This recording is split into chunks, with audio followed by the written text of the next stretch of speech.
At Victor's Games, it looked like kind of the Meghan show. It looks like she was trying to muscle in and make it a sort of PR event for herself. I don't know about the athletes, but she was there making sure she was centre stage, more than Harry was, as a matter of fact. And you have to say it's a bit like John and Yoko, really, in terms of who's running things. It's quite a curious relationship. And I have to say, she looks in her element at Hollywood and over there, but I'm not whether Harry is, it's another matter. Well, the Invictus Games is a really important thing for Harry. It is, okay, yeah. So, but he wasn't centre stage, was he? She was. Well, the interesting thing about this, there's been lots of rumours about, is there trouble in California? They spend a lot of time apart. Harry spent his 40th birthday with his friends, and they do, you know, I think they've split their working arrangements particularly. But what I was interested in was that Meghan left early.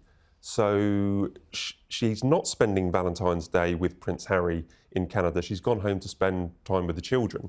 I'm not going to comment on that, Bronte. I'm just going to maybe raise an eyebrow. You're going to let me comment on it. And throw it to you and ask, what do you think that means? Yes, she's posted already back in California. She posted a little Invictus package that she'd obviously been sent for the kids. I think that there's going to be an extraordinary amount of scrutiny on everything that happens with them and their relationship because of the professional separation that happened last year.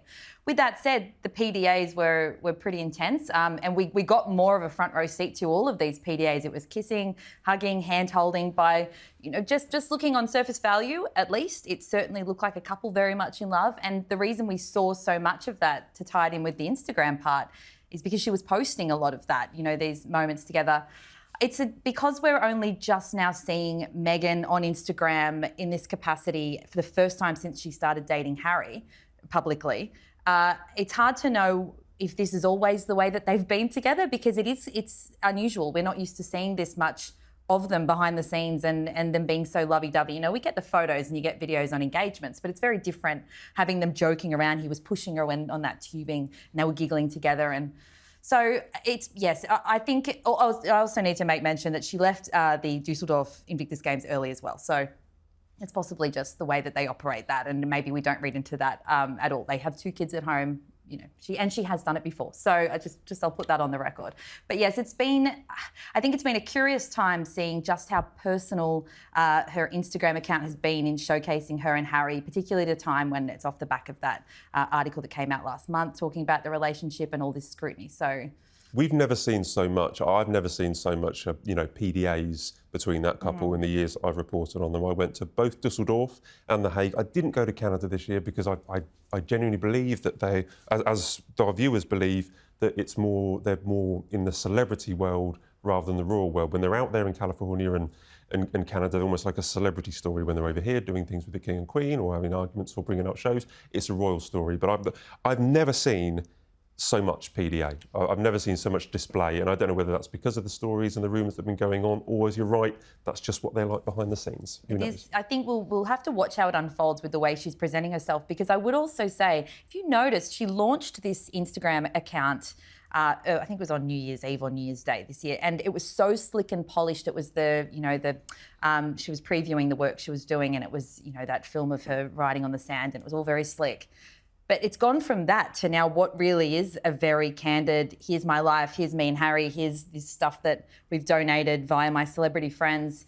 It's very much changed in the space of, 6 weeks? So, yeah, I don't know if that's a reaction to what happened last month, which was quite a PR debacle for them on a few fronts, or if that's, we're just going to get more of that as it unfolds. So I don't know. Right.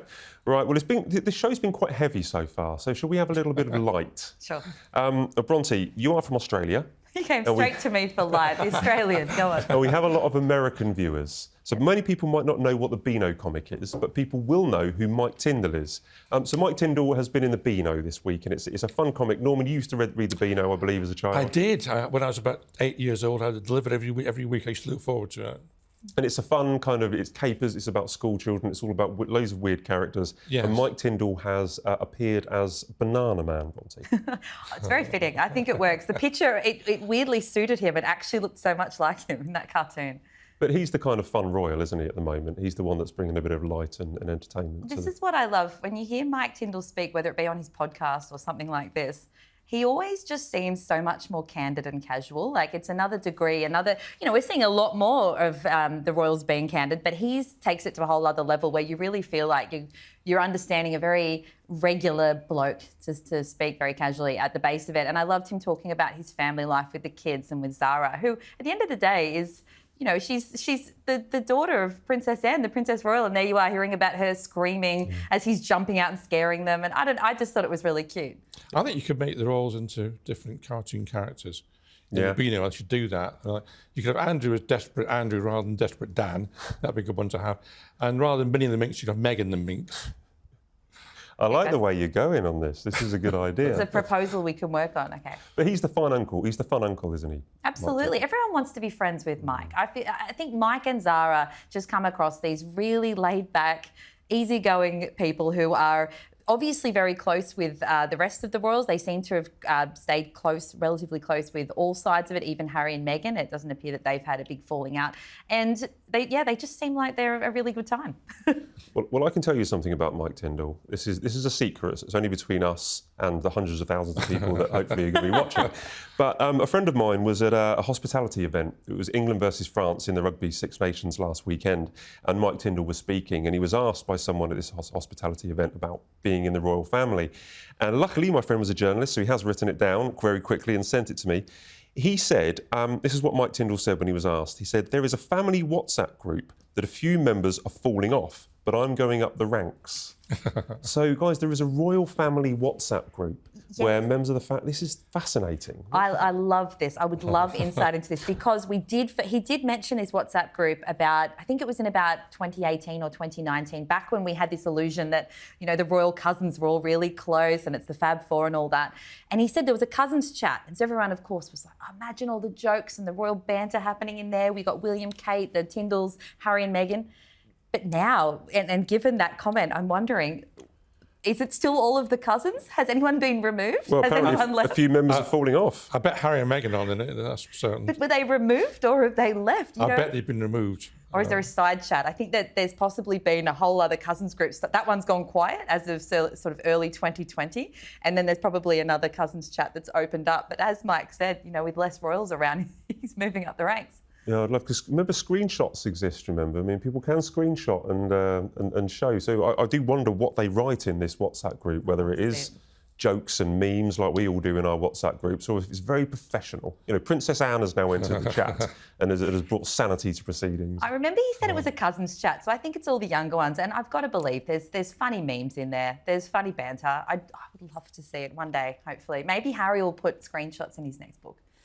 Maybe they say, ideas. did you see that wonderful Sun programme the other day on the Royals? They might be saying that. It's about your programme. Oh, right, yeah. Yeah, well, we're watching this. Yes. Oh, let's hope so. I'm sure they will. This is a call out. Yeah. And we are saying nice things about them. We're saying nice things about Mike Tyndall this week, so maybe he'll see it, post a link into the WhatsApp chat, and we can get even more viewers. Yes, great idea.